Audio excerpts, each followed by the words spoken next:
जिता के कदा तू गौया जोर हो।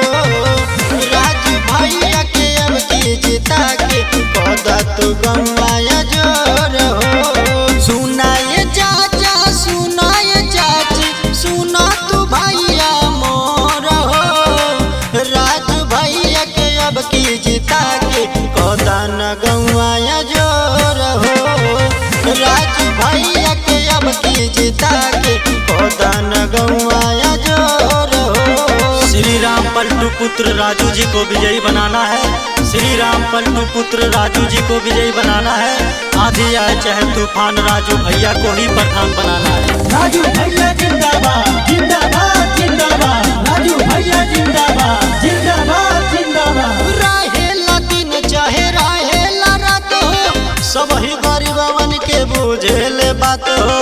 सब ही गरीबवन के बुझेले बात हो। रहेला दिन चाहे रहेला रात हो सब ही गरीबवन के बुझेले बात हो।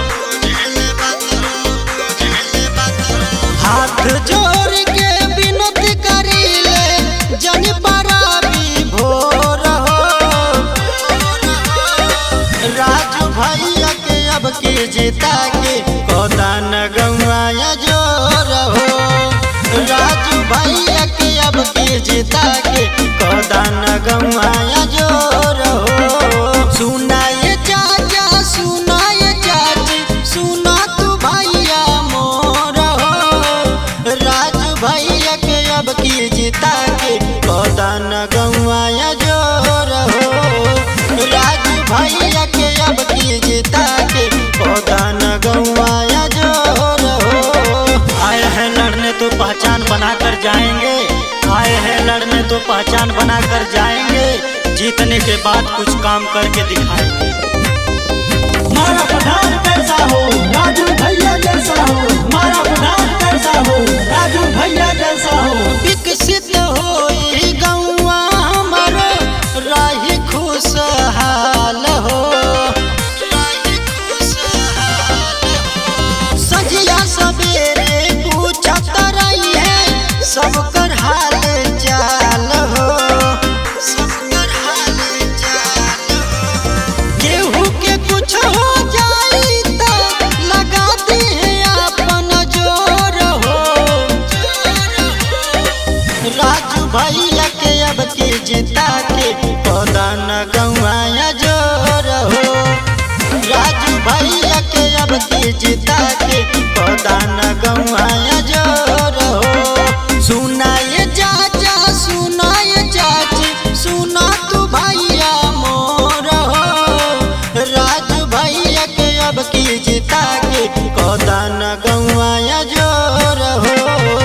राजू भैया के अब की जिता के कदा न गौया जोर हो।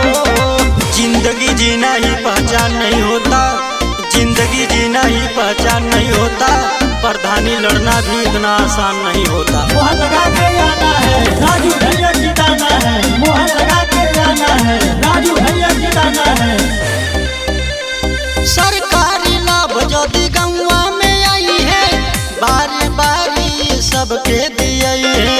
बारी बारी सबके दिए है। सरकारी लाभ यदि गौआ में आई है बारी बारी सबके दिए है। हर किस कहेले केहू से केहू ना रही कमजोर हो। राजू भैया के अब की जिता के कदा न गौया जोर हो।